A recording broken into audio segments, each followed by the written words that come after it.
السلام علیکم ورحمۃ اللہ۔ اماوس کی رات سے کیا ہوتا ہے؟ ہر آدمی کہتا ہے کہ اماوس کی رات سے کیا ہوتا ہے۔ بھائی، جب اللہ تعالیٰ نے کہہ دیا اس کے شر سے پناہ مانگو، تو آپ کہنے والے کون ہوتے ہیں اور میں کہنے والا کون ہوتا ہوں کہ اس رات سے کیا ہوتا ہے؟ جن لوگوں کو تکلیفیں ہیں، آپ کے گھروں میں جائیے، آپ کے رشتہ داروں میں جائیے، اماوس کی رات میں سب سے زیادہ تکلیف ہوتی ہے۔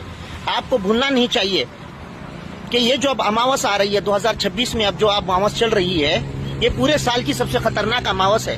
اس میں سب سے زیادہ جادو ٹونے ہوتے ہیں۔ اب میں ندی جا کر آیا ہوں، ابھی میں راستے پہ ہوں، نیشنل ہائی وے کے اوپر ندی گیا تھا میں۔ بڑے بڑے تانترک بیٹھے ہوئے ندی کے کنارے اور عمل کر رہے ہیں، آپ یقین نہیں کریں گے۔ اور آپ کے پانی میں جو پانی آپ پیتے ہیں وہ ندی کے اندر ڈالیں گے، اور فوٹو ہے اور پتہ نہیں الگ الگ قسم کے جادو ٹونا کرتے ہیں۔ مارن اچاٹن جو منتر کیا جاتا ہے وہ اماوس کی رات میں کیا جاتا ہے۔ آپ بھول گئے کہ نبی کریم صلی اللہ علیہ وسلم نے حضرت عائشہ صدیقہ رضی اللہ تعالیٰ عنہ کا ہاتھ پکڑا۔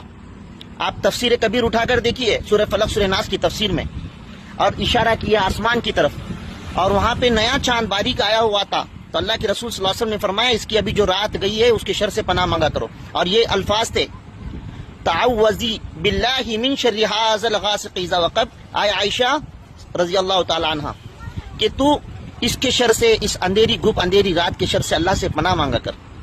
اب آپ آؤ قرآن کریم کی طرف، وَمِن شَرِّ غَاسِقٍ اِذَا وَقَبَ، اندھیرا جب بہت گپ ہو جائے، یعنی بہت گہرا اندھیرا ہو جائے، اللہ اس گہرے اندھیری رات کے شر سے میری حفاظت فرما۔ عبداللہ ابن عباس رضی اللہ تعالیٰ عنہ اور بہت سے مفسرین نے لکھا ہے گپ اندھیرا رات کب ہوتا ہے؟ گپ اندھیری رات اس وقت ہوتی ہے جب چاند چھپ جاتا ہے، جسے اموسیا کی رات کہتے ہیں، اور ساری دنیا اس میں جادو ٹونا کرنے پہ تلی ہوئی ہے، اور آپ کہتے ہو کہ اموسیا سے کیا ہوگا؟ آج میرے پاس عثمان آباد سے کچھ لوگ آئے تھے، صبح شام کے اذکار پڑھتے ہیں، سورہ یاسین پڑھتے ہیں، قرآن کریم اور منزل پڑھتے ہیں۔ اس میں سے ایک ساتھی ایسا بھی تھا جو چلتے پھرتے سورہ فلق سورہ ناس پڑھ رہا ہے۔ پھر تکلیف کیوں ہوئی؟ تکلیف ایسے ہوئی کہ ان کے پیٹ میں ڈالا ہوا تھا۔ ان کے پیٹ میں کیسا ڈالا تھا؟ اب میں ندی سے آیا، وہ ندی کے کنارے سارے لوگ عمل کر رہے تھے، پانی کے اوپر، کھانے کے اوپر۔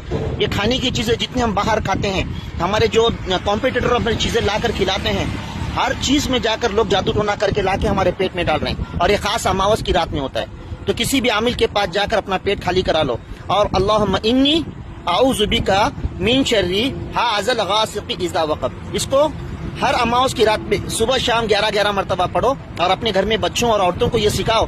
اور ایسا نہیں ہے کہ اللہ تعالیٰ نے کسی چیز کو بیکار پیدا کیا ہو۔